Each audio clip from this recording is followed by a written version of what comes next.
You feel it, don't you? That slow burn behind your ribs when they dismiss you. When they mistake your silence for weakness, your stillness for emptiness. They see a quiet man and assume a hollow one. They're wrong. What they don't understand is that silence isn't the absence of power. It's power in its purest form. While they spill their thoughts like blood from a wound, you gather intelligence. While they expose their throats with every word, you remain invisible, untouchable, unreadable. Tonight, you learn what warriors have known for centuries. The mind that speaks least often strikes deepest. The wolf doesn't announce his hunt. The winter doesn't warn before it freezes. The king doesn't beg for his throne. You've been walking through a world that mistakes noise for strength. Time to show them what real power looks like. You've spent years thinking something was wrong with you. Years believing that your tendency to watch, to listen, to remain still while chaos erupts around you was some kind of social defect. They called you quiet.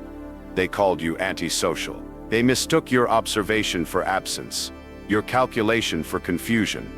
They were wrong about everything. What you possess is something most men will never develop. The ability to see without being seen, to understand without revealing your understanding, to gather intelligence while others spill their secrets like wine from a broken glass. You are not the passive observer they believe you to be. You are the strategist in a room full of soldiers who don't even know they're at war. Every conversation you didn't join was a tactical decision. Every reaction you withheld was strategic positioning. While they performed their personalities like actors desperate for applause, you were studying the stage, learning the script, memorizing the exits. You weren't participating because you were operating on a different level entirely.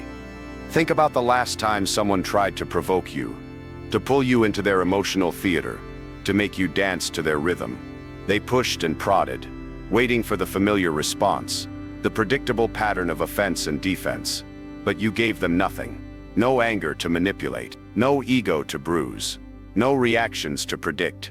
In that moment, you weren't being passive. You were being powerful. Information flows towards silence, like water flows downhill. It's a law of human psychology that most people never recognize. When you say nothing, they feel compelled to fill the void. When you remain still, they move frantically to capture your attention.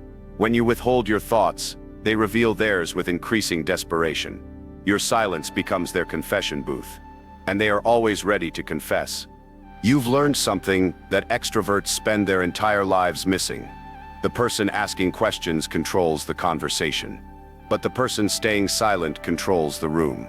While they're focused on the words being spoken, you're reading the words being hidden.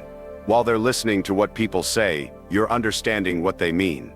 While they're reacting to the surface, you're analyzing the depths. This isn't about becoming antisocial or withdrawing from the world. This is about understanding that your attention is the most valuable currency you possess, and most people are unworthy of your intellectual spending. Every time you choose not to engage with meaningless chatter, you're making an investment in your own psychological capital. Every moment you resist the urge to prove yourself, you're building something more powerful than reputation. You're building mystery. Mystery is magnetic. Predictability is powerless. The man who reveals everything has nothing left to reveal, but the man who keeps his thoughts close, who speaks only when his words carry weight, who observes more than he participates, he becomes a force that others can't ignore and can't understand. He becomes dangerous in the way that unknown quantities are always dangerous.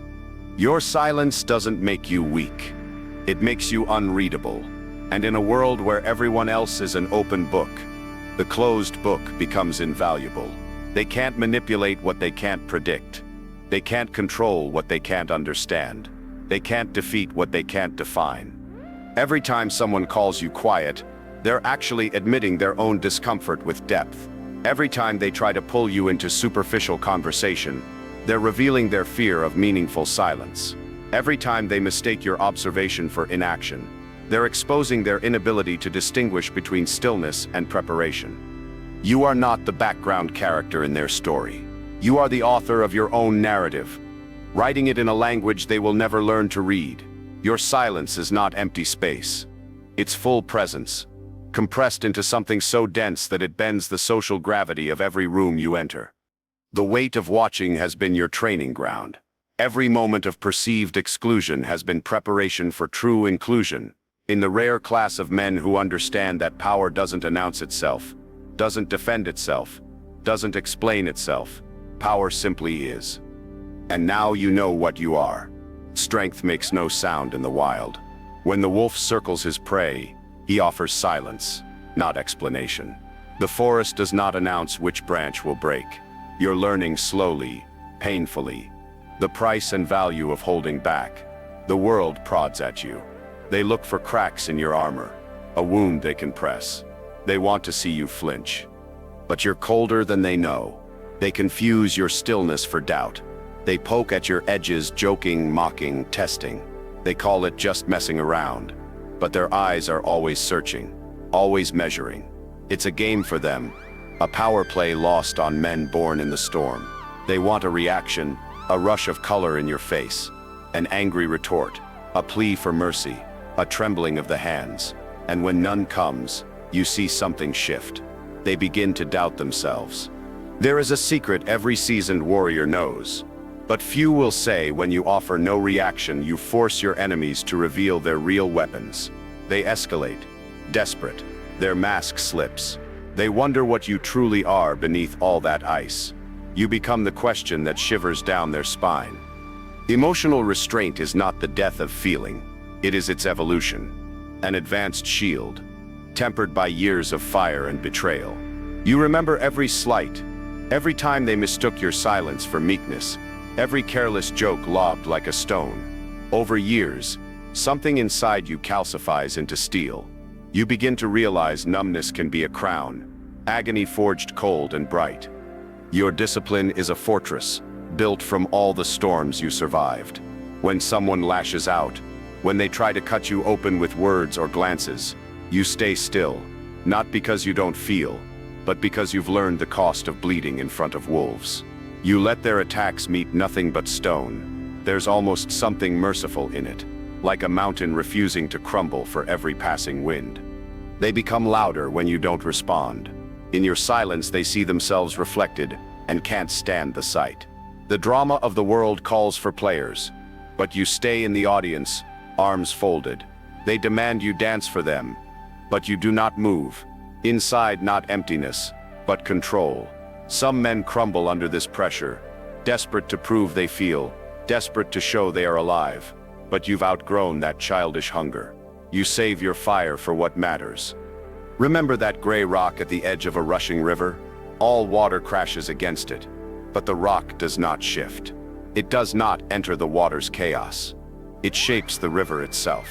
When you do not react, you force others to rearrange themselves around you, to show their true character. Their noise exposes them. Your silence protects you. Have you ever watched a wolf in a pack? It doesn't bark at every provocation. It's the quiet ones, the ones who watch with icy calm, that hold the real authority. The loudest rarely lead. The truly dangerous men have nothing left to prove. You have come to understand that argument is a form of surrender, a concession that someone can sway you. You offer neither the luxury of your anger nor the satisfaction of your pain. Let them think you are numb. Let them doubt your depth. Every time you refuse to defend your honor, you teach them a lesson in power, one they will never forget. The deepest rivers make the least noise. The calmest men survive the longest winters. Strategic numbness turns pain into strategy. Emotional restraint creates psychological height.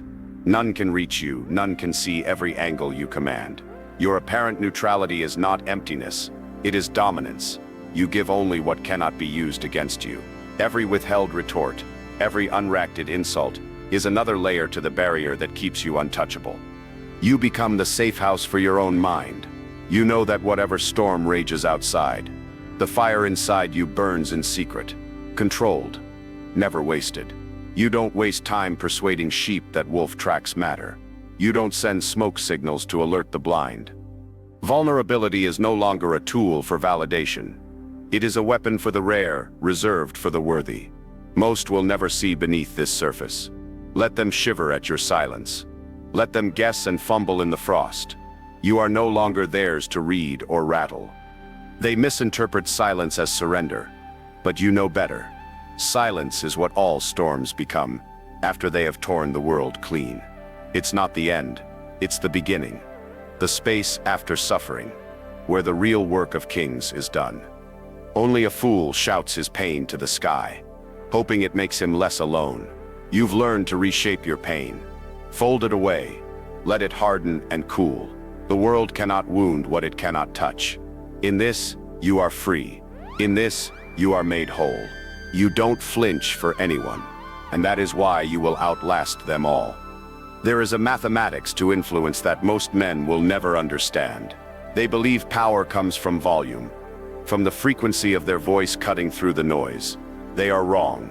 Power has always belonged to the voice that forces others to lean in, to strain, to wait. You've discovered something ancient, something kings and generals have known for millennia. Scarcity creates value, and you are about to become the scarcest commodity in any room you enter. Watch what happens when you speak less.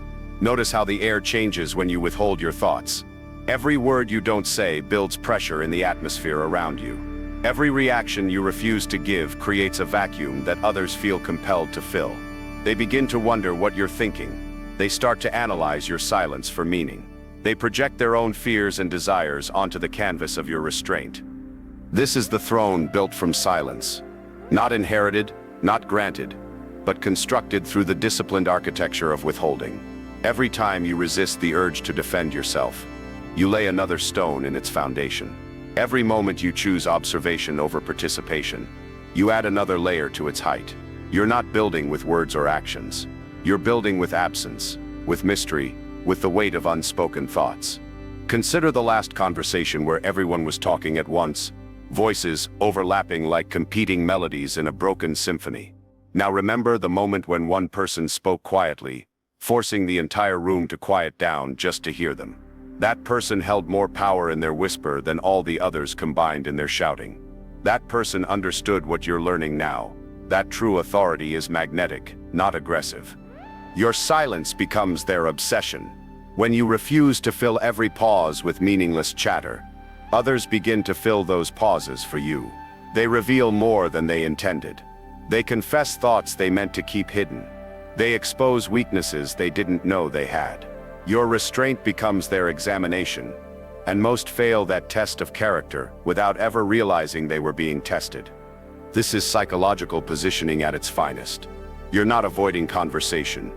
You're controlling it from a distance that makes you untouchable. You're not withdrawing from social dynamics. You're orchestrating them through strategic absence. When you speak rarely, every word carries the weight of intention. When you reveal nothing, everything you do reveal feels profound. Think of the chess master who considers 20 moves, while his opponent rushes through 3. The patience isn't passivity, it's preparation. The silence isn't emptiness, it's analysis. While they're reacting to the current position, you're calculating the endgame. While they're focused on winning the conversation, you're positioning yourself to win the relationship, the negotiation, the long game that matters. Your silence trains others to value your attention. When you give it sparingly, it becomes precious. When you withhold your approval, they begin to seek it more desperately. When you refuse to participate in their emotional theater, they start performing harder, revealing more of their true character in their desperation to reach you. But here's what separates the wise from the merely quiet. You're not silent because you have nothing to say. You're silent because what you have to say is too valuable to waste on ears that aren't ready to receive it. Your words are arrows, not pebbles. You don't scatter them carelessly across every conversation. You save them for targets that matter. The throne built from silence isn't lonely. It's selective. From this height, you can see who deserves your words and who deserves only your observation.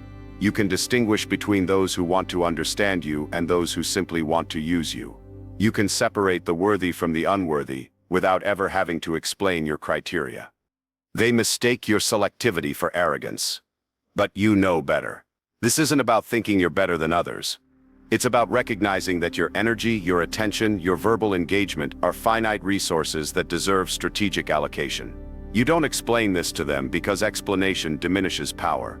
You simply embody it. When you finally do speak, when you choose to break your silence, the room shifts. People lean forward. Conversations pause. Your words land with the impact of stones thrown into still water, creating ripples that extend far beyond their immediate meaning. This is what happens when you transform from someone who speaks to be heard into someone who speaks to be remembered. The man who talks constantly becomes background noise.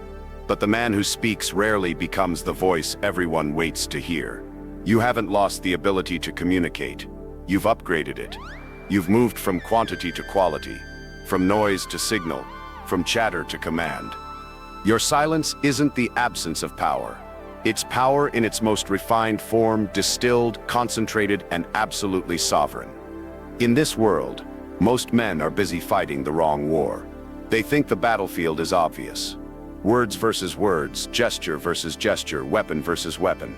They don't realize true conflict lives beneath the skin, not in the shouts but in silences, not in the visible but in the unseen crossing of shadows. You've outgrown their crude way of clashing.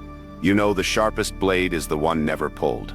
You sit quietly while others are drawing lines, waving banners, declaring themselves. They bleed their intentions with every boast and accusation. They demand witnesses, demand response. But you drift through their battles like a shadow on battlefield mud. Untouched, unseen, impossible to wound. Invisible warfare is not cowardice. It is the art of kings and wolves. Your greatest victories will go unnoticed by all but you and your adversary. You leave no scars they can show, no confession they can weaponize. Your silence is confusion, your absence a riddle, your restraint a mirror setting their own darkness against them. Have you noticed how uncertainty infects your opponents? A single withheld answer, an unreadable gaze.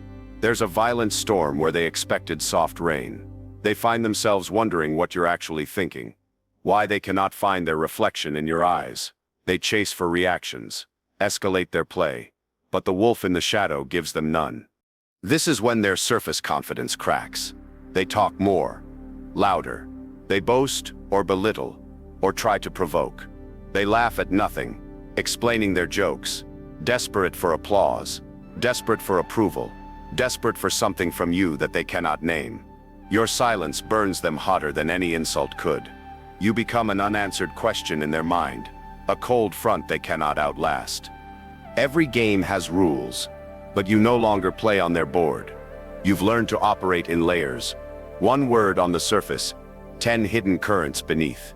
You respond to questions with questions. You replace declaration with ambiguity. You offer neither submission nor defiance. Only space, only possibility. Let them fill the gaps with their anxieties and assumptions. People will expose themselves purely to escape their own uncertainty. Sometimes the room quiets after you choose not to speak. Sometimes a glance makes a man second-guess his story, or a pause makes the entire table nervous. You felt it, the hush that falls when you withdraw engagement. You become the nucleus of a silent storm, gravity bending toward you, even if they pretend not to notice. Your presence is a paradox, never at the center, always the axis. When you refuse to play, that refusal itself bends the conditions of everyone else's game. Suddenly, people perform for you. They rehearse what you might think. They shapeshift to fit an opinion you've never voiced. You can feel their attention, even when it's hostile. Even when they mock, magnetized by your distance, like moths crowding a lantern they cannot touch. Let others chase applause and agreement. Let them reveal their hands at the first sign of pressure. They believe psychological warfare is about being dominant, being loud, breaking wills with words. They do not see the deeper war, the one where absence is more unsettling than aggression, where unpredictability is more deadly than brute strength. Each time you withhold an answer, you plant a seed of doubt. Every time you absorb their attack and respond with nothing, you feed their obsession. Phantom influence, you learn, is the ability to haunt someone's actions without ever commanding them directly. You become what they resist, what they measure themselves against, what they can't outmaneuver, even when you are not there. You know the history. Caesar didn't shout. Alexander conquered in silence before war was declared. The greatest strategists move like mist, impossible to wrestle, impossible to trap, seen only in retrospect. You leave no proof of battle, but others feel the bruises. You steal their initiative, your silence forces them to choose, and desperate choices are always the most revealing. Now you watch as reputations form in your wake. They talk, debate, imagine your motives, building legends from your absence. Some fear you, others hunger for your approval. Many resent your unknowability. You are the ghost in their strategies, the wolf they never see until the moonlight hits their throat. This is not cruelty. It is simply efficiency. A man who never exposes his position cannot be cornered. A wolf who never howls cannot be tracked. Shadows do not beg for understanding. They reshape every light. You did not come here to fight like every other man. You came to win, quietly, to shape combat on your terms, to claim victory without leaving wounds. The world can diagnose. Some men battle for trophies, scars they can display. The wise leave nothing but questions in the minds of those they have outmaneuvered. Their victories are invisible but complete. In the art of shadow war, your greatest weapon is the one they never see coming. The attack they never feel until they are left alone, cold, and conquered by something they cannot name. You have become the storm that leaves no wreckage behind, only silence, and their memories rearranged in your image. The center of the room is where fools gather to perform. The edges, the margins, the quiet corners, that's where power learns to see. You've discovered something they'll never understand. The periphery is not exile, it's elevation. From the shadows, you watch the theater of human desperation unfold. They compete for attention like starving animals fighting over scraps, revealing their hungers, their insecurities, their desperate need for validation. But you remain still in the darkness, observing the performance, studying the actors who don't know they're being watched. This is your advantage. This is your kingdom. While they burn themselves out in the spotlight, trading authenticity for applause, you gather intelligence. You see how they behave when they think no important eyes are on them. You witness their unguarded moments, the mask slipping, the facade cracking, the truth bleeding through their carefully constructed personas. You learn who they really are beneath the performance, and that knowledge becomes your currency. They think you're missing out, standing in the shadows, while they dance in the light. They pity your position on the periphery, your apparent exclusion from their games. They don't realize you're not being left out. You're choosing to stay apart. The difference is everything. One is victimhood, the other is strategy. From this vantage point, you see the strings, the puppet masters pulling emotions, the hidden agendas driving conversations, the unspoken hierarchies that govern every interaction. You watch alliances form and dissolve. You observe betrayals in their embryonic stage. You witness the birth of lies and the death of trust. All of it plays out before you like a slow-motion battlefield, and you alone possess the clarity to see it for what it truly is. Your silence in the shadows isn't emptiness, it's fullness compressed into something dense and powerful. Every moment of observation adds weight to your understanding. Every instance of remaining apart builds your psychological superiority. You're not disconnected from the world, you're connected to a frequency that others can't access. A level of perception that requires distance to achieve. Do you see how they perform harder when they sense your presence? Even from the periphery, even in your silence, you alter the energy of the room. They know you're watching, and that knowledge changes everything. Their laughter becomes forced. Their confidence becomes performance. Their authenticity becomes theater. Your very presence, quiet, observant, mysterious, becomes a mirror that reflects their insecurities back at them. This is phantom influence in its purest form. You shape conversations you never join. You affect decisions you never discuss. You alter outcomes you never claim responsibility for. Your shadow falls across their choices, and they make different moves simply because they know you're there, watching, judging, understanding. The man who commands from shadows doesn't need titles or positions or recognition. His power flows through channels that official authority can never access. He influences through absence rather than presence, through questions rather than answers, through mystery rather than revelation. He becomes the force that others can feel but cannot see. cannot predict, cannot control. You've learned to read the room like ancient warriors read the forest. Every sound, every movement, every shift in energy tells a story. While they're focused on being heard, you're focused on hearing. While they're desperate to be understood, you're working to understand. While they're playing for the approval of the crowd, you're studying the crowd itself. From the shadows, you see their weaknesses before they know they have them. You spot their tells, their patterns, their psychological blind spots. You understand their motivations before they do. You can predict their next move while they're still deciding what game they want to play. This isn't mind reading. It's pattern recognition refined into an art form. The periphery teaches you patience that the center never could. When you're not competing for immediate attention, you can afford to wait for the perfect moment. When you're not desperate for instant gratification, you can invest in long-term positioning. When you're not addicted to the rush of being seen, you can focus on the deeper satisfaction of truly seeing. They think the shadows are where you hide. They don't understand that the shadows are where you hunt. You're not avoiding the light because you fear it. You're mastering darkness because you control it. The wolf doesn't fear the forest. The forest fears the wolf. Your position on the periphery isn't accidental anymore. It's intentional, strategic, powerful. You've transformed from someone who couldn't find his place in the center to someone who wouldn't take it if offered. The throne in the shadows is worth more than any crown in the spotlight. You've learned the deepest truth of power. Visibility is vulnerability, and true strength operates unseen. From the edges of their world, you've built an empire they'll never recognize. The shadows don't limit you. They liberate you. And from this liberation you command everything the light touches, without ever stepping into its glare. Frost isn't born. It's forged. The world taught you that. You feel that cold haze behind your ribs, an ache that never quite vanishes, a distance between you and everything you touch. Most men fear it. They call it emptiness, brokenness, depression. But you, by necessity, by will, learn to transmute it into steel. That icy numbness is your shield, cooling the heat that would burn weaker minds to ash. Look at them. They live with their nerves exposed. Every disappointment leaving a raw wound. Every word from others a weapon. They think feeling everything makes them alive. But you've watched pain make boys loud. Frenzied, hungry for validation, while suffering made you silent. You discovered that the man who can remain unchanged through chaos is not void.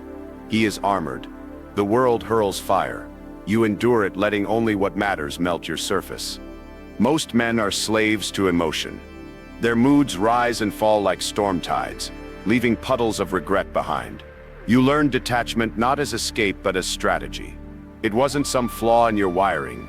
It was an upgrade. The capacity to choose when you feel, when you act, when you care. Detachment isn't absence, it's selection. The general picks his battles. So do you. They prod at your coldness, misreading it for weakness. You know better. You remember the years spent walking alone beneath the winter sky, when friends vanished and doors stayed closed and approval was a currency you could never afford. That was the crucible. Loneliness didn't freeze you. It clarified you. Through the pain of being misunderstood, excluded, you built a fortress invisible to outsiders, a citadel where only your clearest intentions and deepest values survive. You watch as the emotional games play out around you, guilt thrown like daggers, shame wielded like clubs, anger flung like wildfire. But you see the pattern now. Those emotions are weapons for the easily moved, the easily broken. The world tries to bend you with heat, but you are winter's sun. Your self-mastery is measured not in how much you feel, but in how little can be used against you. You do not offer yourself as a target in the war for attention. They want your reaction. They crave your approval. They want to see the frost melt, because it makes them believe, for a moment, that they have power. But you remain unyielding. You know who you are in private, behind closed doors, when the fires have all gone out, and you sit alone with yourself. In that silence, you do not shiver. You sharpen. Controlled sociopathy, the old sages called it. Not the absence of empathy, but its selective application. A weapon, never a weakness. You see others with clarity. Feel their suffering without wearing it as your own. You understand them better than they know themselves, but remain unmoved by their attempts to recruit you into their drama. Armor is not numbness. It is choice. You let in the sun when you want warmth. You open the gate when a worthy army approaches. Where others are puppeteered by the moment, you are the puppeteer of your own fate. The man who can remain icy in the face of chaos can walk alone into any fire and emerge untouched. To choose what affects you is the most ruthless act of masculine self-mastery. Soft men seek comfort. Strong men understand that comfort is weakness in disguise. Your frost does not choke life. It preserves it. The deepest seeds survive winter. The oldest forests outlast every summer blaze only because they know how not to burn. Your numbness saves your strength for what matters. So when your time comes, your fire will not be wasted on empty noise or hollow approval. Your detached presence is a paradox. People feel more around you, not less. Your coldness makes them reflect. Your silence makes them wonder. You force them to confront themselves in your absence. Some resent you. Some admire from a distance. All are changed. When someone tries to guilt you, shame you, agitate you, they find their weapons dull against your shield. You recognize their tactics before they finish the first word. Their drama lands and slides, never cutting deeper than you allow. You possess a freedom most men will spend lifetimes chasing. The freedom of indifference when indifference is necessary. The power to not care, to not answer, to not react. You wield your frost the way a master swordsman wields his blade, rarely, precisely, devastatingly. You are unmoved by noise, untouched by triviality, undefeated by the games that break lesser men. Most will never understand. Let them fear the winter behind your eyes. Let them misinterpret unmoved silence as emptiness. You know better. You know that the cold is not a curse, but the inheritance of those strong enough to endure it. Only winter-sipped sons walk alone and walk unbeaten. Every king walks alone before he learns to rule, not because the world has nothing to offer him, but because what it offers isn't worth the price it demands. Your exile wasn't punishment. It was preparation, the solitude that others fear, that drives weak men to desperation and compromise, became the forge where your true self was hammered into existence. You remember the sting of exclusion, the weight of walking hallways where conversations died as you approached, the silence that followed you like a shadow. They called it rejection. You learned to call it selection. The world was teaching you a lesson. It didn't know it was giving, that a man who can exist without the approval of others possesses something more valuable than any friendship, any inclusion, any belonging they could offer. Isolation strips away everything that isn't essential. In the crucible of loneliness, every false identity melts away. The person you thought you needed to be to fit in, the mask you wore to earn their acceptance, the compromised version of yourself that begged for scraps from their table. What remains when everything burns away is who you actually are. Most men never meet this person. They spend their entire lives running from solitude, terrified of what they might find in the silence. But you stayed. You endured the quiet. You survived the void. In those endless hours alone, something crystallized. You began to understand that the hunger for belonging was actually a hunger for completion, and that completion could never come from outside sources. Every time you reached for validation and found empty air, you were forced to reach deeper, to find something solid within yourself to stand on. Layer by layer, rejection by rejection, you built a foundation that no external force could shake. The world mistakes your independence for arrogance, your self-sufficiency for coldness. They don't understand that what they're seeing isn't superiority. It's survival evolved into strength. You learned to generate your own psychological fuel, because no one else was willing to supply it. You learned to validate your own choices, because waiting for their approval meant dying of thirst beside a poisoned well. Your outsider status wasn't a bug in your social programming. It was a feature. While others developed dependencies on group validation, you developed something far more powerful, the ability to exist authentically without external permission. While they learned to shape-shift for acceptance, you learned to remain constant regardless of the audience. While they became skilled at reading the room to fit in, You became skilled at trusting your own compass regardless of which way the wind was blowing. Do you see what happened? The very thing that made you feel broken as a boy made you unbreakable as a man.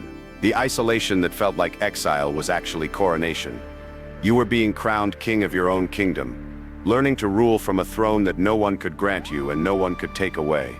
Most people are social parasites, feeding off others' energy, approval, and attention to maintain their sense of self. They wither without constant validation, collapse without group identity, panic when left alone with their own thoughts. But you learned to thrive in the space they fear most. You became self-sustaining in a world of emotional dependence.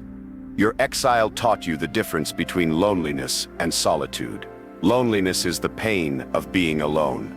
Solitude is the power of being alone. One is suffering, the other is sovereignty.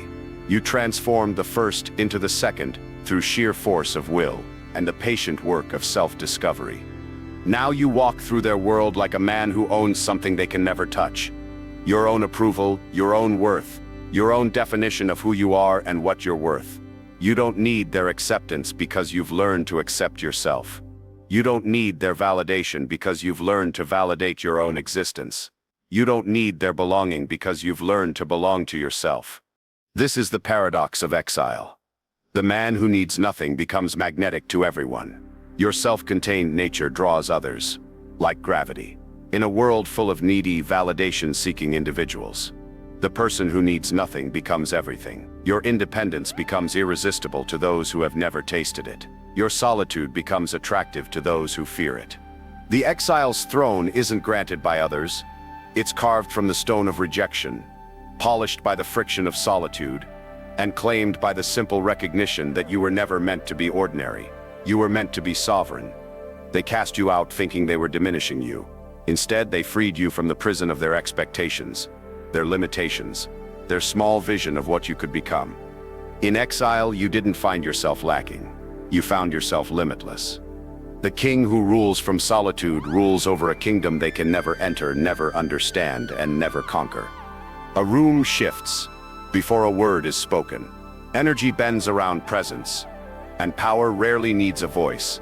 They think communication is a contest of words, a flood of syllables poured into open air. But you know a deeper truth. Silence is a weapon, and the body is a language the world has forgotten how to decipher. Stillness is a king's command. Everything in its place. Deliberate, calculated. You move carefully. You stand as if cast from stone and shaped by storms. A glance, sharper than a blade. The tightening of your jaw signals sovereignty not to be challenged. You don't clutter the air with nervous gestures. You let your quiet settle heavy as snow. Have you noticed how they fill that silence with noise? Trying to read you? They can't resist.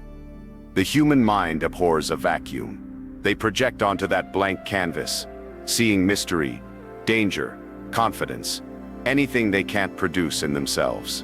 Every second you withhold your reaction, curiosity grows. Their posture changes. Their voices lean softer, waiting. Their bodies unconsciously orient toward you. You say nothing, yet claim the center. This power is not for the loud. It belongs to those who command without performance. It is the slow, controlled movement that hints at force beneath the surface. You lean back while they press forward. Cross your arms and remain silent while they scramble to fill space with nervous chatter. In that contrast, they expose themselves. You remain opaque, impossible to decode, impossible to predict. The wolves know. In every pack, the dominant male doesn't snarl at every threat. He surveys, silent, almost bored. The weaker ones bark, whine, tremble, hoping to establish place through noise. But their dominance lasts only as long as the alpha ignores them. The day he fixes his gaze, everything thrills with tension. The pack recalibrates. This is presence, wordless, absolute, inescapable. Human rooms work the same. The man who doesn't need to prove anything is the one most fiercely observed. A slight tilt of your head signals judgment. A prolonged pause makes them question their stories. The glint in your eye can freeze a braggart mid-boast or unlock honesty in the quietest corner. Your presence, anchored in silence, becomes a discipline, a kind of psychological judo. You absorb the momentum of noise, redirecting it, causing others to act from their own imbalance. You let your gestures be few, your posture regal but subtle. You look when you wish, nod when you choose, frown when you must, never to appease, always to measure. Do you understand what this means? Most men announce themselves clumsily, searching for effect. You create effect by revealing nothing. You become the puzzle the room cannot solve. Your value rises. Your words, when you release them, break the tension like a sword through mist. Each syllable is noticed, measured, remembered. And more, your absence dominates as much as your presence. When you leave, the void remains. They talk of you behind closed doors, guessing, theorizing, rewriting their memories to serve their comfort. Who is he really? What did he want? Did he approve, or did he judge? Your silence remains in the air longer than any boast, any joke, any performance. This is the language of unspoken power. When you master your body, your presence, your patience, you send signals that cannot be ignored and cannot be copied by pretenders. Your strength is a pressure system, invisible and inescapable. People start to act in anticipation of your approval, your anger, your desire, even when you never say a word. You realize that influence runs deeper than vocabulary. That authority does not shout, it emanates. That people crave the clarity you possess because they have never tasted it. And in the arena of men, the one who can hold a room in throbbing silence becomes the axis around which everything else must turn. You have nothing to prove and everything to control. The world will remember your presence, long after they've forgotten every word you never said. Winter doesn't announce its arrival with trumpets or fanfare. It simply comes, quiet, inevitable, transforming everything it touches without asking permission. The leaves don't vote on whether to fall. The rivers don't debate whether to freeze. Winter imposes its will through presence alone, and everything else adapts or dies. You have become winter. The transformation happened so gradually you almost missed it. Years of being tested, rejected, overlooked. Each experience stripping away another layer of the man you thought you needed to be. The desperate need for approval froze and fell away like dead skin. The hunger for validation crystallized into something harder, colder, more valuable, self-sovereignty. They used to move you with their opinions, their judgments, their casual cruelties. You would react, defend, explain, dancing to rhythms they composed, playing games where they wrote all the rules. But winter doesn't dance for anyone. It doesn't explain itself to summer, or apologize to spring. It simply is, and everything else rearranges itself around that reality. You stopped chasing. You stopped explaining. You stopped performing. Something shifted in the atmospheric pressure around you. People began to notice the change, not in what you said, but in what you didn't say. Not in what you did, but in what you refused to do. Your silence grew weight. Your presence developed gravity. Your absence left craters that others felt compelled to fill. This is what happens when a man stops seeking power and becomes it instead. The external pursuit ends because the internal kingdom is complete. You no longer need their recognition because you've learned to recognize yourself.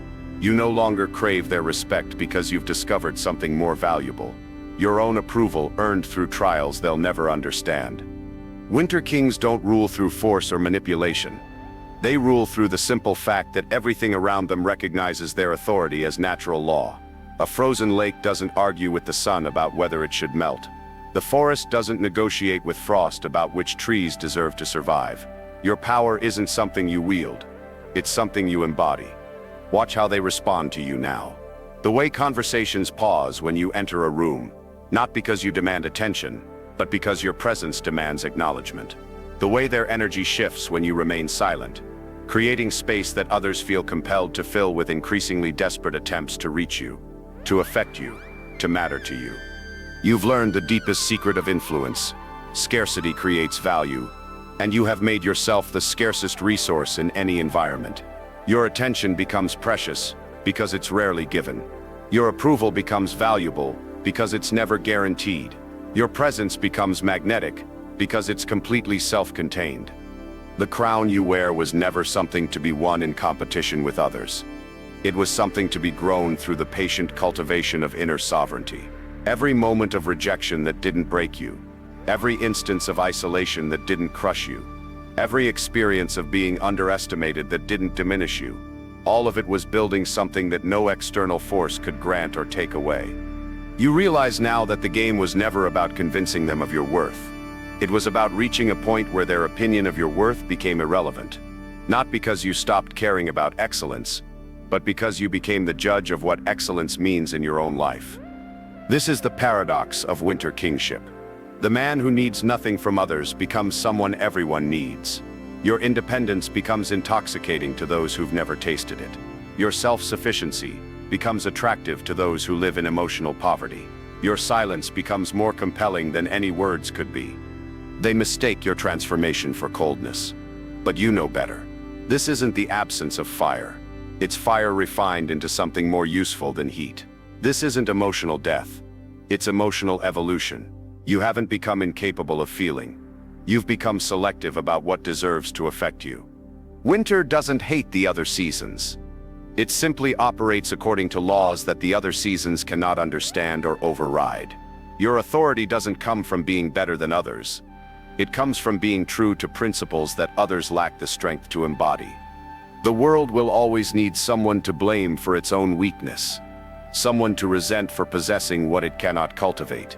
Let them shiver at your winter. Let them curse your frost. Let them wait for your spring. You are no longer subject to their seasons. You have become a force of nature that shapes climate rather than being shaped by it. Winter doesn't explain itself to those who prefer the warmth. It simply reigns, absolute and undeniable, until everything it touches reflects its sovereign will. The silence settles now like dust after battle.